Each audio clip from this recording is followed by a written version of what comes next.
Hi guys, welcome back to another P3D version 5 video. We are today flying the Ford Trimotor and specifically I think it's the 4 ATE version. Let me just double check. I think it's that one, because that's the one that's being sold by CR1-Software. And this is actually an FSX aircraft, but I have updated it a bit, added some PBR on the outside to make it look a bit better, nothing on the inside though. So now this is just the default one, but I think it might be something to look into as well. I did do it for the short Sunderland, right? And yeah, I guess it could be a bit of an upgrade, but I'll have to have a look at that at some point. It's a bit hard because you get like this weird glossy effect, which we can also see on the outside a bit, but yeah, not that bad. I think the glossy effect just comes from that it's kind of interacting with the environment, right? And yeah, you can buy this one from Shim Shack, which I think is the only one still selling it. Not that expensive. What about 22 USD or something like that, 23? But it's yeah, a pretty good one. Not too much info though, in terms of, for example, which version it is, because there is a 5AT one, right, if I'm not mistaken, and I think that's available for X-Plane and I might get that at some point, but I really wanted to get the one for P3D or for FSX, but to be able to be used in P3D version 5 because it has the float version, and I've been flying a bit of float planes as of late just to mix things up, and it's been a lot of fun. And I actually, for that reason, I don't know, I'm getting this green bar. I noticed it with all my floaties. I need to check that. Actually, let me quickly just pause this. I'm just gonna check if I can remove that. So I'll pause the recording. Okay, I couldn't find any quick solutions. What I'll do is I'm just gonna change the size of the green bar, which you can do, and I'll move it to the bottom of my screen, so then it won't really be that much in the way. But yeah, what I was gonna mention was that I got the airport from, I think it's FSM Studios. Let me see, Vancouver International P3D. Yes, I think it's from FSM Studios. It's on sale right now at Orbex, so I got the airport together with actually the Orbex land class for the Pacific Northwest. I was thinking if I wanted to get photoreal, but the problem, or not the problem, but the opportunity when you have the Orbex regional is that you get really nice textures down below as well. Like it looks relatively reasonable, kind of crispy. So I decided that it would be worth getting the Orbex region instead of doing my own orthos around here, which I usually do in a bit of a lower LOD, or what we call it, a little bit of a lower quality, just to be able to have it on my drives. Need to get some new drives as well, but I think it looks pretty good. I'm not sure how much of Vancouver is from the FSM Studios and how much is from the Orbex one, but it's yeah, really nicely blending. You also don't get the issues that you usually get with photoreal and other airports, that autogen disappearing, etc., because they don't really mesh.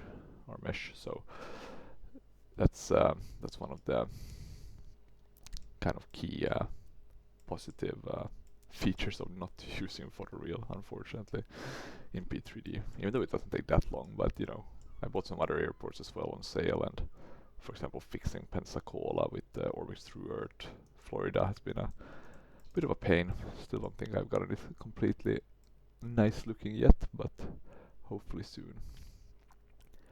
But yeah, so with the Ford Trimotor, old bird, production started in 1925 and ended in 1933, with almost 200 of them being made.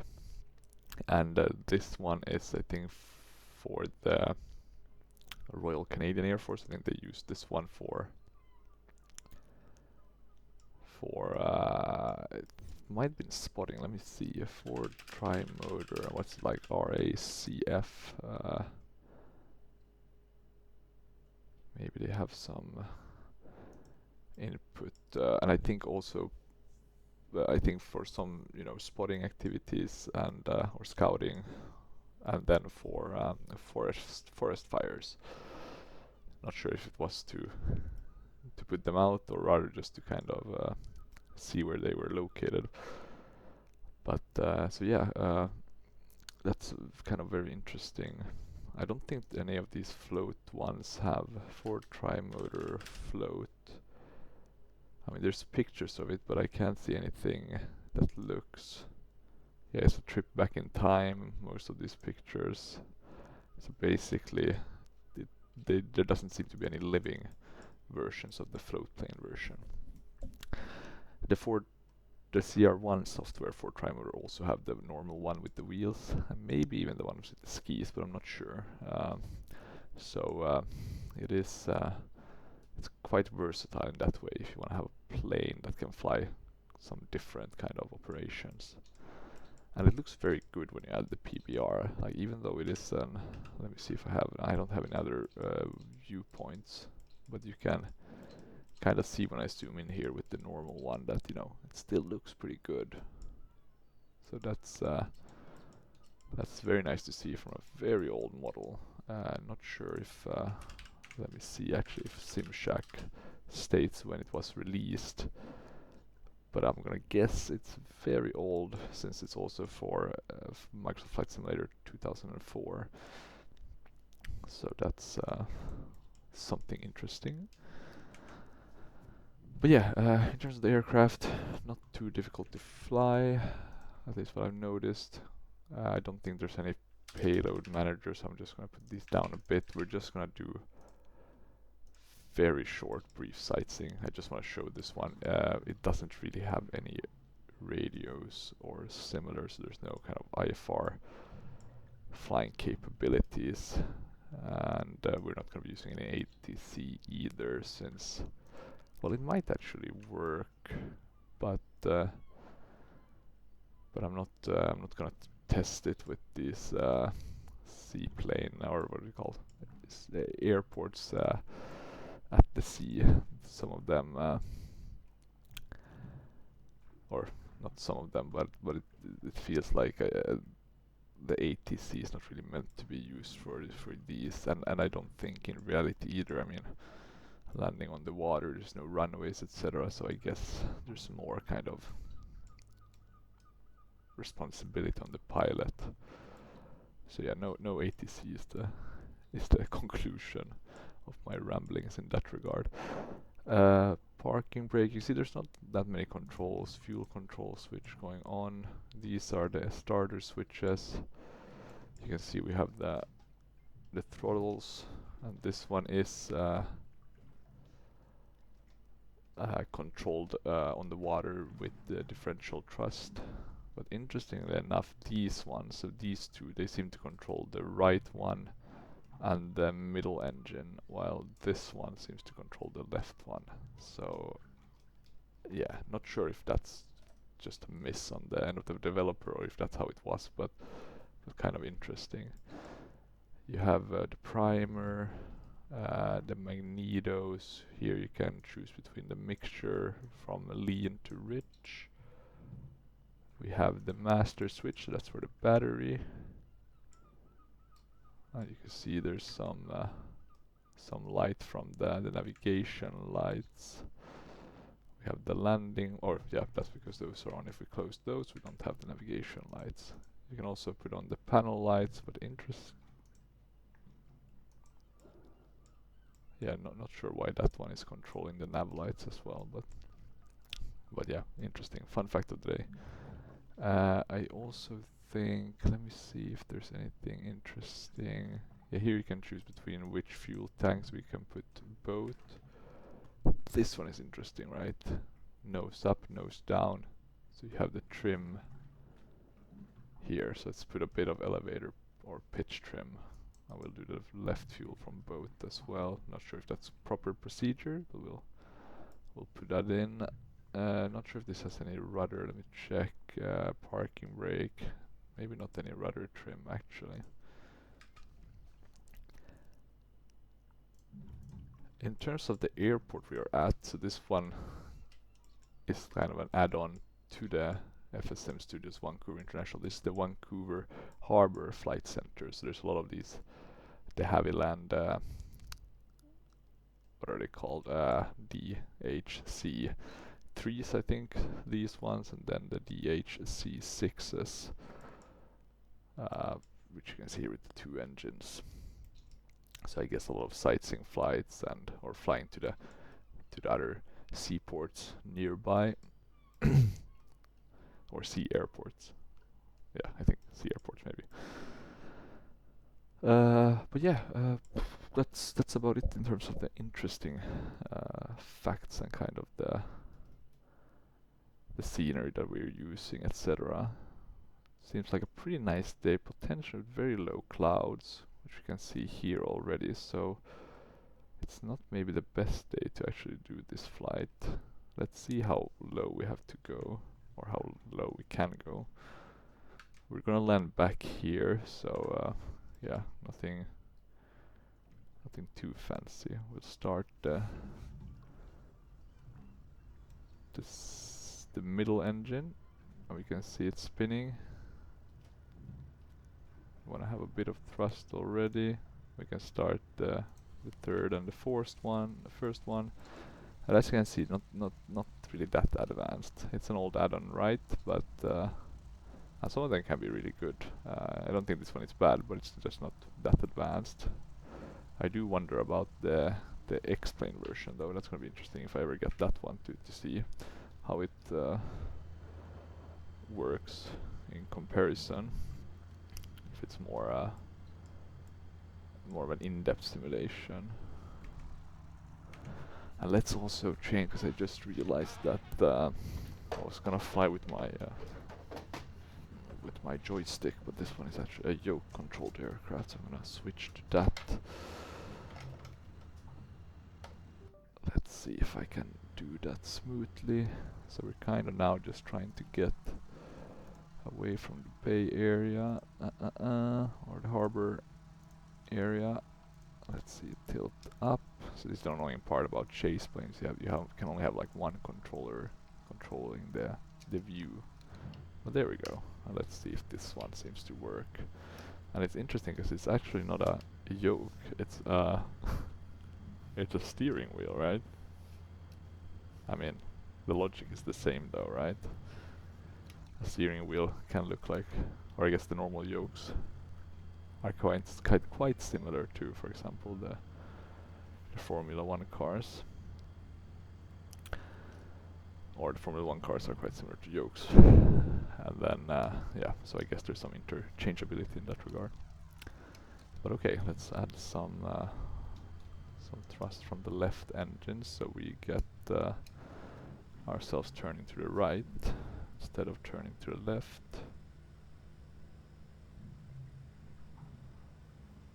Okay, let's see.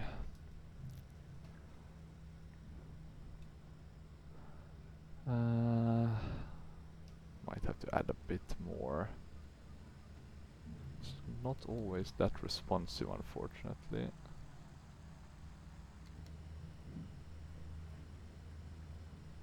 Come on. Turn to the right. Maybe if I use a bit of rudder, it will help it a bit. It looks like it does have some slight effect. But I think technically we can just take off. We have enough clearance in front of us, even though I assume you would go or kind of follow the river's path to have as much clearance as possible. Everything seems to work. We have the airspeed indicators, altitudes, vertical speed indicators, clocks, fuel, gauges, but yeah, nothing to in terms of radios or similar, which I guess makes sense considering how old of an aircraft this is.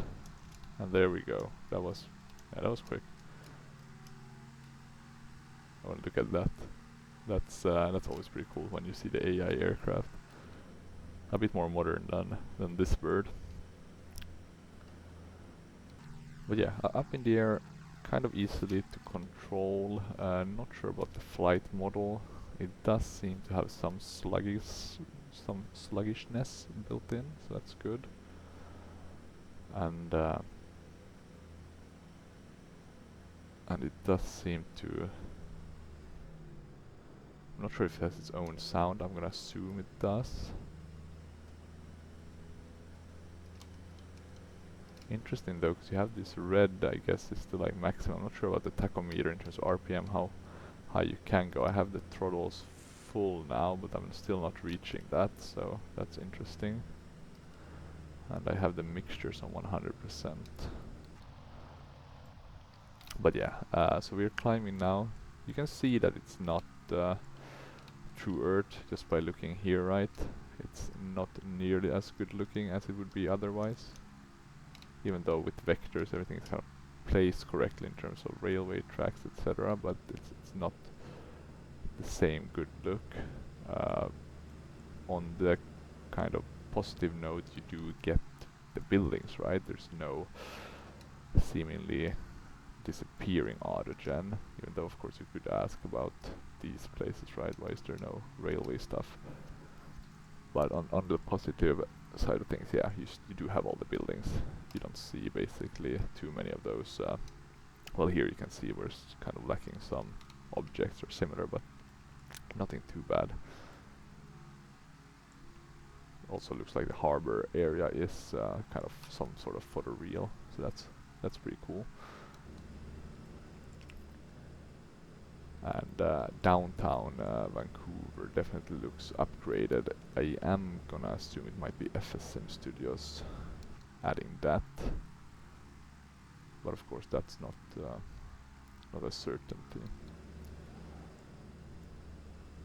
It very much depends on the airport developer if they want to add autogen, etc. around the airport. The airport itself, or in this nearby city, or if and to kind of the opposite side, some of them don't really add anything on the outside. They just focus on the airport.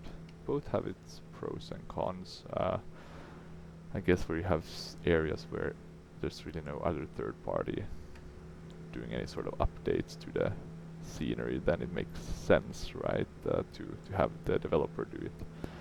You won't get any sort of issues with compatibility either.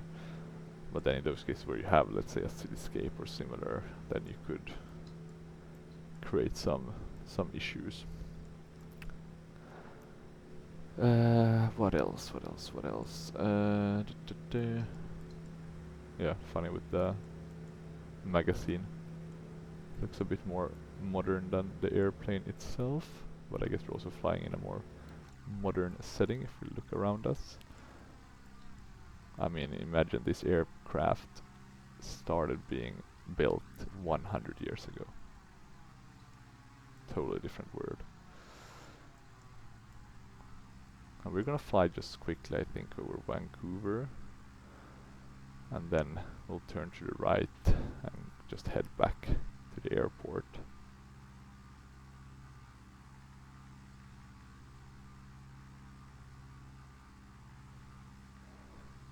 But let's see. I haven't actually landed at this airport yet, not even, let's say, without recording it, because I just got it yesterday, so this is actually my first time flying around this area.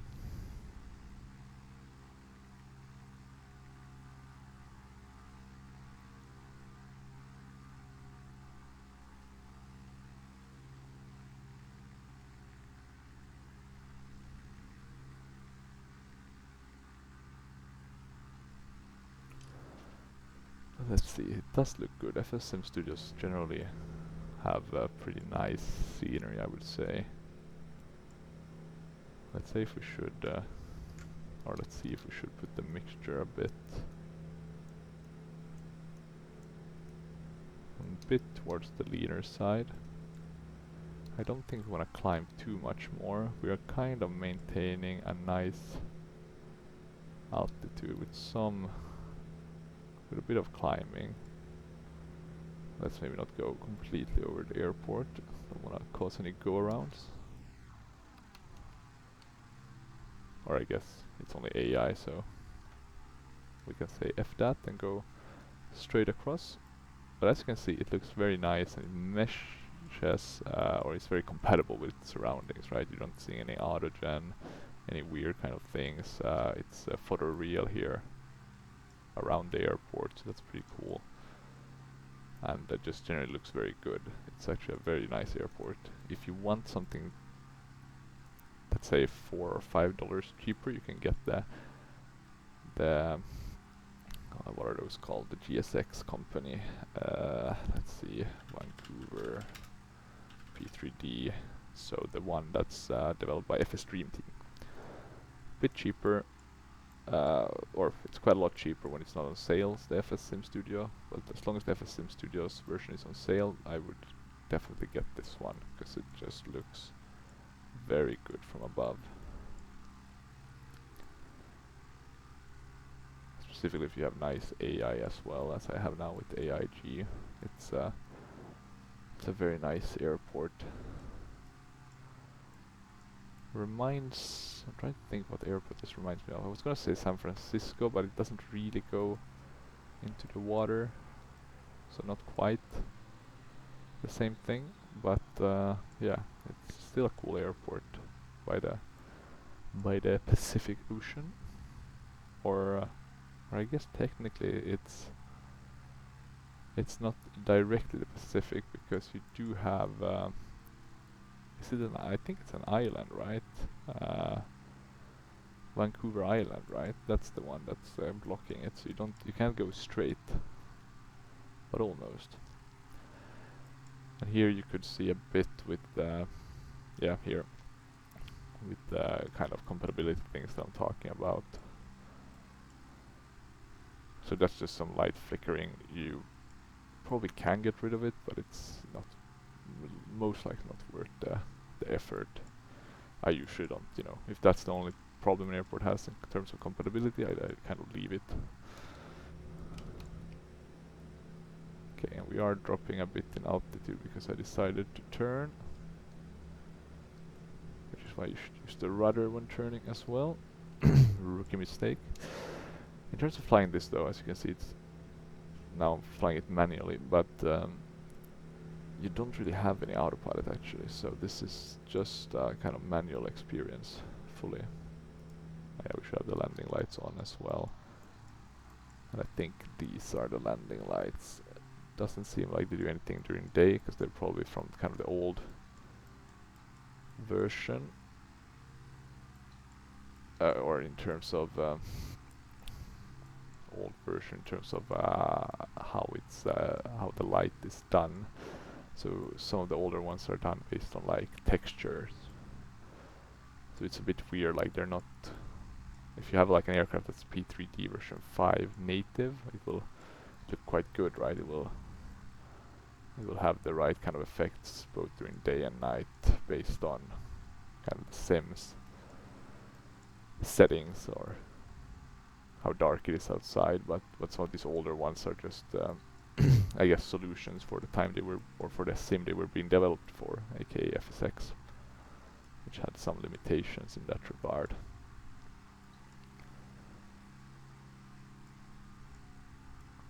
Which makes sense since it's a lot older of a sim. I think it came out in 2006, but I'm always forgetting which year exactly. But something around that time. Okay, let's see. We are still looking okay. We have kept ourselves around 1,500, 1,600 feet, which is pretty good. We'll turn here and come back to land.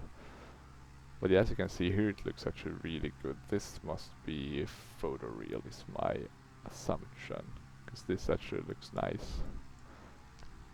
but good photoreal as well, with most things being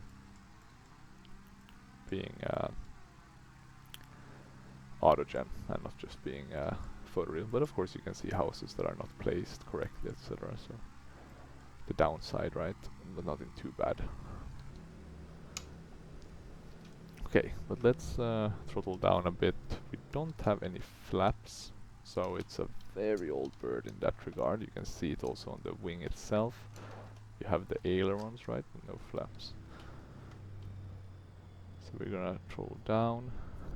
The thing we'll have to watch is our airspeed. I think this one can take off and land probably with an airspeed above 60 miles per hour.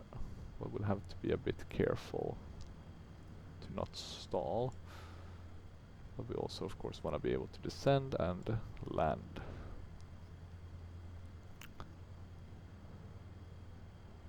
But yeah, generally it's a fun aircraft to fly. I'm definitely gonna do flights with this one in the future.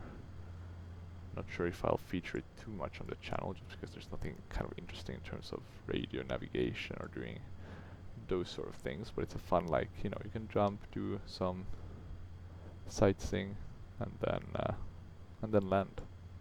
Easy to start as well, right? Just pressing the knobs. So it's just kind of a, you know, enjoyable experience. Nothing too serious or too immersive, which is nice sometimes if you compare to, let's say, flying the FS Labs or the Feelies, for example, the 747-200, which is a bit more work, which is of course nice, but it's also nice to sometimes just take it a bit chiller and just fly. Okay, let's see. So we're gonna come in from this direction. Not sure if this is proper procedure, but I thought it would look cool. We're gonna add a bit more thrust. Don't want to stall. Yeah, that's good. But yeah, it's a pretty nice actually to come in from this way, but I'm pretty certain that this is not how you would normally do it. And the question is, how can we land? I mean, we could land technically here, but it might be a bit of a too short of a distance. So we might want to go a bit to the left. Ah, now it's raining. No rain effects, of course, FSX aircraft, so those kind of modernities weren't really included. Okay, let's see here. This should be fine. Okay, throttling down, throttling down. Okay. Okay, this is looking okay. Yeah. There we go. But yeah, pretty quick, right? Water is kind of it adds a lot of friction, I guess is the word I'm looking for. So it's gonna stop the aircraft pretty quickly. Okay, and let's turn this bird, or try and turn it.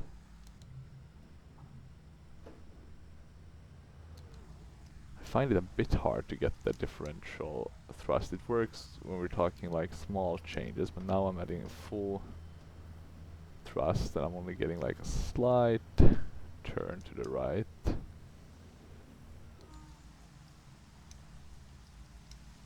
So yeah, not sure if I'm gonna be able to park it there. Might not really be worth trying, to be honest. But at least we landed pretty close to the airport and with pretty good success. So maybe we can actually call quits here, and I'll keep the engines running just because it always looks better on the replay to have the engines running. And we'll just quickly check the landing from the outside perspective, and then I think we can call quits for today. Oh, now my OBS came on the wrong screen. I'm gonna move it. It's my recording software. Okay, let's see. But yeah, it's a very interesting looking bird. I think there is a Fokker that looks almost exactly the same. Let me see, Fokker Trimotor. I'm not sure if it's just a coincidence or well, let me see if I can find it. That's the Ford one. I think it's the Fokker F5 or sorry 7. Well, it's not that close, but it has a bit of the same kind of look. I guess that was kind of the specs that you would build these type of planes in the 20s. Okay, maybe the pinnacle of technology at that time. Cool with the little sign there, Westin. But okay, let's have a look here. So we're coming down for a landing. The water isn't looking too interesting. It looks pretty good though once we get down, but kind of calm. Nothing, no crazy waves or similar. And yeah, I think the landing was pretty good. Sufficient, at least. But yeah, with that said, this was just supposed to be a very short and brief video, mainly showcasing this aircraft for those of you interested in floaties, or let's say seaplanes and flying boats, and also I guess showcase a bit the Vancouver area with the Orbex Pacific Northwest for those of you interested in buying that. If you have more memory, maybe getting the FS scenery one might be more worth it. I was thinking of getting that, but there's something also about having like a vendor that you know you will always get the product that I kind of like with Orbex, and also of course the benefit of not having the compatibility issues that Photoreal introduces. But yeah, I think that's enough for today.